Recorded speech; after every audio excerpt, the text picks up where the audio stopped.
အားလုံးပဲမင်္ဂလာပါဗျကျွန်တော်မှာ comment တစ်ခုလာရေးသွားတယ်မွတ်စလင်ဘာသာရေးဆရာတယောက်ကတဲ့ကြံရီဆော့တာနဲ့ပတ်သက်ပြီးတော့မွတ်စလင်တွေရေမဆော့တဲ့အကြောင်းပြောထားတာတဲ့ကိုကျော်ကြီးနည်းနည်းအဲ့ဒါလေးပြန်ဖြေရှင်းပေးပါဆိုတော့ तू ပြောတာလေးကိုနားထောင်ကြည့်လိုက်တဲ့အခါကျတော့ तू ကတော့သူတို့ဘာသာအကြောင်းနဲ့သူတို့ဘာသာဝင်ဒီကြံရီမဆော့တဲ့အကြောင်းကို तू ကရှင်းပြထားတာပေါ့နော်အဲ့ဒါနဲ့ပတ်သက်ပြီးတော့ဒီကြံမှာရေဆော့နေတဲ့မွတ်စလင်တွေသူတို့ဓာတ်ပုံတွေရိုက်တင်ကြတယ်ကြံပွဲတော်ကိုဆော့တာအဲ့ဒါအောက်ကနေပြီးတော့ဝင်ပြီးတော့ဝိုင်းဘလိန်နေကြတဲ့မွတ်စလင်တွေတော်တော်များများကိုလည်းတွေ့ရတယ်ဒါကြောင့်မလို့ကိုကျော်ကြီးတို့ကရှင်းရှင်းလင်းလင်းပြောတာအစ္စလမ်ဘာသာကိုကိုးကွယ်တဲ့မွတ်စလင်တွေဒီလွတ်လပ်စွာကိုးကွယ်ခွင့်ရှိတယ်လွတ်လပ်စွာယုံကြည်ခွင့်ရှိတယ်သူတို့ဘာသာကိုစော်ကားစရာမလိုဘူးပုတ်ခတ်စရာမလိုဘူးသို့တော့မွတ်စလင်တိုင်းဒီမြန်မာပြည်ရဲ့အုပ်ချုပ်ရေးအာဏာကိုလုံးဝဝင်ရောက်ဆွတ်ဖက်ပိုင်ခွင့်မရှိဘူးသူတို့ဒီဘာသာရေးရဲ့ထိန်းချုပ်မှုအောက်မှာလူတစ်ယောက်ရဲ့ချီပါတာသေးပေါက်တာမွေးတာအစအကုန်လုံးထိန်းချုပ်ထားတဲ့အတွက်လူဖြစ်တည်မှုတွေအများကြီးဆုံးရှုံးတယ်မြန်မာပြည်သည်လွတ်လပ်စွာကိုးကွယ်ခွင့်ရှိတယ်တရားမျှတခွင့်ရှိတယ်ထေရဝါဒဗုဒ္ဓဘာသာသည်မြန်မာနိုင်ငံရဲ့ဂုဏ်တုဝိသေသနဲ့ပြည့်စုံတဲ့ဘာသာဖြစ်တယ်လူများစုကိုးကွယ်တဲ့ဘာသာဖြစ်တယ်ဆိုပြီးတော့အခြေခံဥပဒေအရပေးထားတယ်အဲ့တော့ဒီမွတ်စလင်တွေကဘာသာနေရာတကာဘာသာရေးဆိုတဲ့ခေါင်းစဉ်အောက်မှာနိုင်ငံရေးလူမှုရေးအလုံးသွတ်သွင်းထားတာဖြစ်ခြင်းကြောင့်လူဆန်မှုတွေအလုံးကပျောက်ဆုံးသွားတယ်လူသားဆန်မှုတွေအလုံးကပျောက်ဆုံးသွားတယ်ပျောက်ဆုံးသွားတဲ့အတွက်မြန်မာပြည်ကိုအုပ်ချုပ်ရေးအာဏာသူတို့လက်ထက်ကိုတစ်စက်မှထည့်ပေးလို့မရဘူးမွတ်စလင်ကိုမုန်းတာမဟုတ်ဘူးအစ္စလမ်ဘာသာကိုမုန်းတာမဟုတ်ဘူးသူတို့ကဘာသာတရားတစ်ခုတည်းမှာအားလုံးကိုထည့်လိုက်တဲ့အတွက်အဲ့ဒီပြဿနာတက်လာတာဒါကိုကိုကျော်ကြီးတို့ကလူတွေရှင်းရှင်းလင်းလင်းနားလည်အောင်ပြောပြတာတစ်ချက်သူတို့နားမလဲတဲ့ကိစ္စတစ်ခုကကြံဒီဘာသာရေးပွဲတော်လားမြန်မာနိုင်ငံရဲ့ tradition တစ်ခုလားသူတို့နားမလဲဘူးလူယဉ်ကျေးမှုတစ်ခုလားဆိုတော့မြန်မာတွေကတစ်နှစ်နဲ့တစ်နှစ်ကူးပြောင်းတဲ့ခါမှာတစ်နှစ်ပတ်လုံးလူပင်မစိတ်ပင်မနဲ့လှုပ်ခဲရတဲ့အလုပ်တွေအားလုံးပြစ်ချပလိုက်တာမိတ်ပလိုက်တာဘလောက်ကြီးပဲဒုက္ခတွေကြုံလာဘလောက်ပင်မဆင်းရဲမှုတွေကြုံလာတစ်နှစ်ကနေတစ်နှစ်အကူပြောင်းမှာအဲ့ဒီဒုက္ခတွေအားလုံးမိတ်ပြပြီးပြစ်ချလိုက်ပြီးတော့နောက်နှစ်တစ်ခုကိုပျော်ရွှင်စွာကူးပြောင်းသွားတာဘာသာရေးနဲ့ဘာမှမဆိုင်အဲ့တော့ဗုဒ္ဓဘာသာရှုထောင့်အောင်နေကြည့်မယ်ဆိုရင်ဒီအလုပ်ဒီကာမဂုဏ်ခံစားတဲ့အလုပ်ဖြစ်တယ်ကာမဂုဏ်ခံစားတဲ့အလုပ်ဖြစ်ခြင်းကြောင့်အရိယာသူတော်ကောင်းတို့နဲ့လားမအဆက်တဲ့အလုပ်ဒါပုထုဇဉ်တွေရဲ့အလုပ်တွေမြတ်စွာဘုရားငကိုတွေကပြောပြီးသားဒီကာမဂုဏ်ကိုခံစားတာအပြစ်လားဒါကိုကြည့်ရမှာအဲ့တော့ရေစော့နေတဲ့လူတယောက်ကသူများမယားခိုးတာလည်းမဟုတ်ဘူးသူများအသက်ကိုတတ်နေတာလည်းမဟုတ်ဘူးဟုတ်လားသူတို့သားတို့ကိုညှဉ်းပန်းနှိပ်စက်နေတာလည်းမဟုတ်ရေစော့ခြင်းဒီကာမဂုဏ်ခံစားခြင်းတစ်ခုပဲကာယဒုစရိုက်နဲ့လွတ်တယ်ဟုတ်တယ်နော်ခိုးခြင်းတတ်ခြင်းသူတို့ဘာသားမယားကျူးလွန်ကြီးဆိုတဲ့ကာယဒုစရိုက်နဲ့လည်းလွတ်တယ်ဝစီဒုစရိုက်နဲ့ကြည့်လိုက်လို့ရှိရင်လည်းရေစော့နေတာမူသားတစ်ခုမှမပါဘူးသူတို့ဘက်သားကိုဂုံးတိုက်နေတာမဟုတ်မိမိရဲ့ပျော်ရွှင်မှုကိုခံစားနေတာအဲ့တော့သူတို့ဘက်သားမနောဒုစရိုက်နဲ့ကြည့်ရင်လည်းသူများဥစ္စာပစ္စည်းကိုမမောနေတာလည်းမရှိဘူးမှားယွင်းတာလည်းမရှိဘူးဟုတ်လားသူတို့ဘက်သားကိုဖျက်ဆီးနေတာလည်းမရှိဘူးရေစော့ရင်တယောက်နဲ့တယောက်ထိမိခိုက်မိရင်တော့ဟာညီလေးအကိုကြီးနဲ့ခွင့်လွတ်သွားကြတာအလွန်မတန်မှငြိမ်းချမ်းမှုနဲ့တတနာအားလုံးကိုတစ်ထိုင်ထဲမှာဒီ community တစ်ခုကိုရင်ကြည်နဲ့တိမ်တိမ်မှုဖြစ်ပြီးတော့တစ်ခုနဲ့တစ်ခုမတော်တဆထိခိုက်မှုတွေကိုတော့မှအပြစ်မယူပဲခွင့်လွတ်နားလည်ပြီးတဲ့စိတ်တွေမွေးဖွားပြီးတာအဲ့တော့ကြံရဲ့အနှစ်သာရတွေကရှင်းပြမယ်ဆိုအများကြီးရှိတယ်အဲ့တော့ကြံဒီအလွန်မတန်မှအနှစ်သာရရှိတယ်โอเคမင်းကကြံကိုမနှစ်သက်ဘူးမဝင်နဲ့ဒါပေမဲ့နိုင်ငံငဲ့ဒါကအကူပြောင်းမှာတရားဝင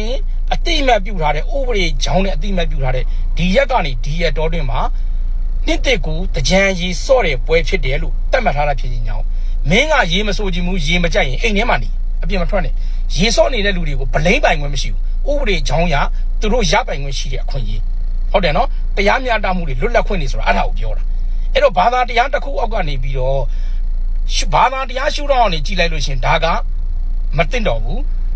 ဒါပေမဲ့လူအခွင့်အရေးအရာဒါဒီလှုပ်တင်လှုပ်ထိုက်တယ်လူတွေရဲ့ပျော်ရွှင်မှုလွတ်လပ်မှုဖြစ်တယ်ဘာသာတရားနဲ့ထိန်းချုပ်မယ်ဆိုရင်နေရာတကာဘာသာကြီးကလိုက်ထိန်းချုပ်နေလို့ရှိရင်အဲ့ဒီကောင်တွေဒီနိုင်ငံရဲ့အုပ်ချုပ်ရေးအာဏာကိုမရသင့်ဘူးနိုင်ငံရဲ့အုပ်ချုပ်ရေးအာဏာကိုရသွားရင်ဒီဘာသာရေးနဲ့လိုက်ထိန်းချုပ်နေတဲ့အတွက်လူတွေရဲ့လူအခွင့်အရေးတွေဆုံးရှုံးနေလူတယောက်ရဲ့စိတ်လွတ်လပ်မှုတွေဆုံးရှုံးသွားတယ်ဟုတ်ပြီနော်နောက်တစ်ခါသူပြောသွားတဲ့အထဲမှာဘာပါလဲဆိုတော့ရေကိုဖြုံးပြီးပြစ်တာတဲ့ဒါကအာရနိုင်ငံတွေလို့တဲကန်နာရထဲမှာရှိနေတဲ့နိုင်ငံမဟုတ်ဘူးမြေချောင်းအင်းအိမ်တွေအလွန်မတန်ပေါများတဲ့နိုင်ငံဖြစ်တယ်အဲ့ဒီမြေထဲချောင်းရရေတွေကိုကုန်းပေါ်ဆွဲတင်ပြီးတော့ရေပတ်ဖြန်းနေဟာလားရေလောင်းတာပဲဖြစ်ဖြစ်တစ်ပင်ရေလောင်းတာပဲဖြစ်ဖြစ်လူတွေတောက်သုံးဖို့ပဲဖြစ်ဖြစ်အသုံးပြုရတယ်အဲ့ဒီရေတွေကိုဆယ်ရီနဲ့ထိန်းထားရတယ်ဒီရေတွေကိုဒါသည်မဆုံးရှုံးသွားအောင်ထိန်းထားတာ အဲ့ဒီလိုမှမထိန်အောင်ဆိုရင်အဲ့ဒီမြစ်တွေအဲ့ဒီချောင်းတွေအကုန်လုံးကနေစဉ်နဲ့မြပင်လေတွေကိုစီးနေတယ်